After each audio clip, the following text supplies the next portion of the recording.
Hi guys, welcome to True North. मेरा नाम है अनाहत कलसी। आज के लेक्चर में हम कर रहे हैं 17 और 18 मार्च 2024 के करंट अफेयर्स।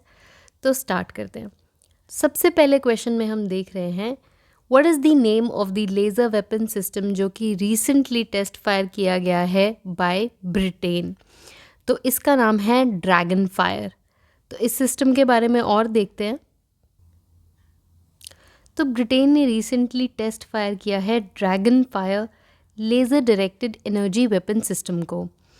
तो ये एक हाई प्रिसीजन लेज़र सिस्टम है जो कि शूट डाउन कर सकता है एनिमी ड्रोन्स को, एयरक्राफ्ट्स को या मिसाइल्स को। तो ब्रिटेन का क्लेम है कि this is a game changer in air defence. Similar system जो है एक और देश के पास मौजूद है विच इज़ इज़राइल का आयरन बीम, जो कि रिसेंट ईयर्स में उन्होंने हमास की तरफ से जब अटैक होता है, मिसाइल्स आती हैं, उनको शूट डाउन करने में यूज़ भी किया है। तो आयरन बीम के तरह ही ये भी एक लेज़र बेस्ड इंटरसेप्शन सिस्टम है। तो यहाँ पे आप इमेज में अगर देखेंगे तो यहाँ दिखाया हुआ है एक ड्रोन टारगेट है और ये जो वेपन सिस्टम है यहाँ से फायर हो रहा है and it can hit a target as small as a coin from a kilometre away. And इसका एक बहुत इंपॉर्टेंट फीचर ये है कि इसकी कॉस्ट जो है, एक सिंगल फायर की कॉस्ट काफ़ी कम है, जस्ट ₹1000। ठीक है, तो ये हमने देखा ब्रिटेन ने टेस्ट फायर किया है अपना ड्रैगन फायर वेपन सिस्टम जो कि लेज़र पे बेस्ड है। नेक्स्ट क्वेश्चन देख रहे हैं व्हाट इज़ द पीबी शब्द platform launched by Prasar Bharti designed for. तो क्वेश्चन जो है ये पूछ रहा है कि ये जो प्लेटफॉर्म है जिसे प्रसार भारती ने डिज़ाइन किया है, लॉन्च किया है, ये किस चीज़ के लिए डिज़ाइन किया गया है। तो इसका आंसर है ऑप्शन बी, न्यूज़ शेयरिंग। तो और जानते हैं इस प्लेटफॉर्म के बारे में। तो सबसे पहले तो इसका जो इस एक्रोनिम का फुल फॉर्म है वो है Prasar Bharati shared audio visuals for broadcast and dissemination.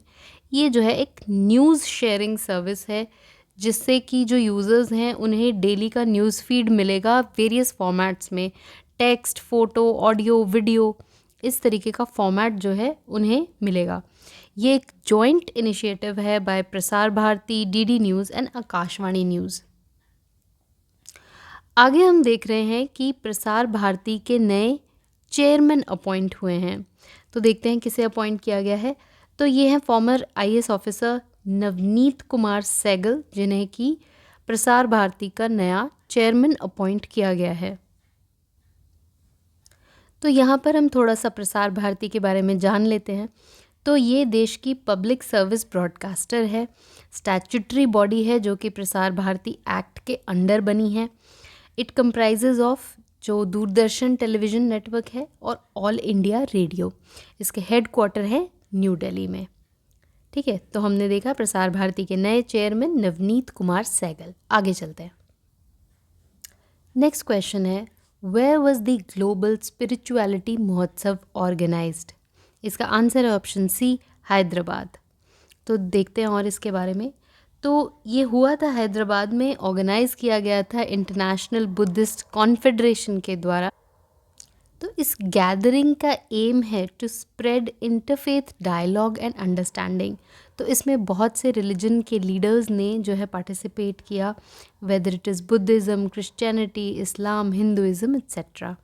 तो हमने देखा ग्लोबल स्पिरिचुअलिटी महोत्सव हुआ हैदराबाद में। तो अगला क्वेश्चन देख रहे हैं हम कि इलेक्शन कमीशन ऑफ इंडिया के हिसाब से जो डेटा पब्लिश किया गया उसमें कौन सी कंपनी जो है has turned out to be the biggest donor of political donations through electoral bonds. Answer है option A, future gaming and hotel services. तो हमें पता है कि रिसेंटली इलेक्टोरल बॉन्ड्स काफ़ी न्यूज़ में रहा है क्योंकि सुप्रीम कोर्ट ने जो है इलेक्टोरल बॉन्ड स्कीम को अनकॉन्स्टिट्यूशनल डिक्लेयर कर दिया था। इसके बाद जो है एसबीआई से कहा गया कि वो सबमिट करे details of the electoral bonds, और जिसे कि फिर ईसीआई ने पब्लिश किया है। अब now according to this data जो टॉप बेनिफिशरी जो पॉलिटिकल पार्टी रही है वो है बीजेपी। सबसे पहले जो डेटा आया था उसमें सेकंड पे रहा था ऑल इंडिया तृणमूल कांग्रेस, जो कि ममता बनर्जी की पार्टी है। बट अभी के डेटा के हिसाब से बीजेपी के बाद आता है INC in terms of top beneficiaries, और उसके बाद ऑल इंडिया तृणमूल कांग्रेस। साथ ही इसमें जो कंपनी जो has turn out to be the biggest donor, वो एक लॉटरी कंपनी है by the name of Future gaming and hotel Services. It is owned by Santiago Martin, जिन्हें कि लॉटरी किंग के नाम से भी जाना जाता है। ठीक है, तो हमने देखा इलेक्टोरल बॉन्ड्स का डेटा जो पब्लिश हुआ है उसमें टॉप बेनिफिशरी एंड जो टॉप डोनर रहा है कंपनी। आगे चलते हैं। अगला क्वेश्चन है, नौसेना भवन इंडियन नेवी का पहला डेडिकेटेड हेडक्वार्टर कहाँ पर लोकेटेड है? तो आंसर है इसका ऑप्शन सी, दिल्ली कैंटोनमेंट।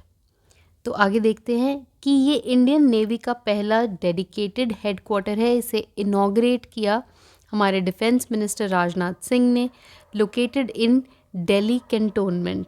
इससे पहले जो है Indian navy was operating from 13 different locations, जिससे कि कोऑर्डिनेशन में डिफ़िकल्टी हो रही थी। तो इंडियन नेवी का पहला डेडिकेटेड हेडक्वार्टर जो है दिल्ली कैंटोनमेंट में बना है। आगे हम देख रहे हैं नेशनल वैक्सीनेशन डे या फिर नेशनल इम्यूनाइजेशन डे, जिसे कि सेलिब्रेट किया जाता है 16 मार्च को। इस डे को सेलिब्रेट किया जाता है इंडिया में to highlight the vital role of vaccination in protecting children from vaccine preventable disease. तो हमें पता है कि रिसेंट ईयर्स में पोलियो पे काफ़ी फोकस रहा है इंडियन गवर्नमेंट का, पोलियो इरेडिकेशन पे। अब जो है मीज़ल्स पे भी फोकस है, ताकि मीज़ल्स जो है प्रिवेंटेबल डिजीज़ है, वैक्सीनेशन से इसे प्रिवेंट किया जा सकता है। तो चिल्ड्रन को मीज़ल से प्रोटेक्ट किया जा सके, तो इसके लिए वैक्सीनेशन प्रोग्राम्स हमारी सरकार चला रही है।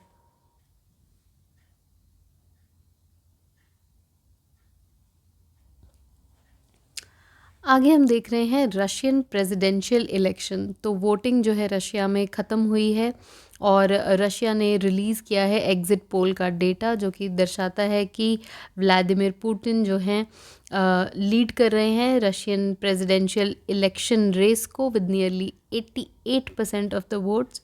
सो he is on course to become the president for the 5th term.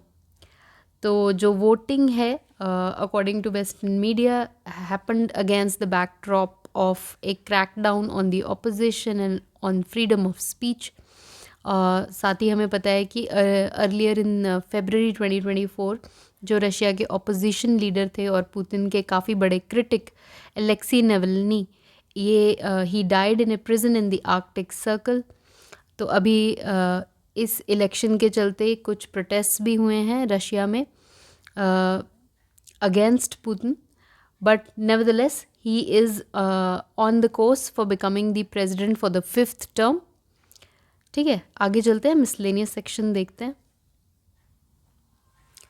Women's Premier league का जो फाइनल मैच है वो हुआ 17 मार्च को नई दिल्ली में, और अपना मेडन टाइटल जीता है रॉयल चैलेंजर्स बैंगलोर ने।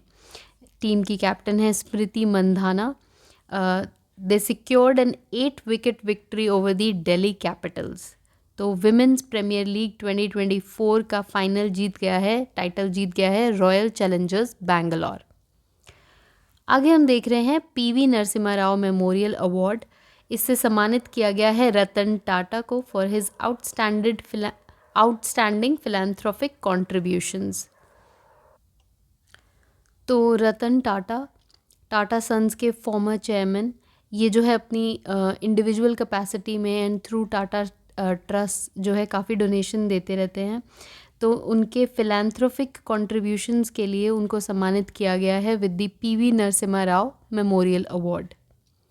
तो आज के करंट अफेयर्स में इतना ही। Thank you so much for watching. अगर आपको ये वीडियो अच्छी लगी हो तो please drop a like and subscribe to the channel. Have a wonderful day.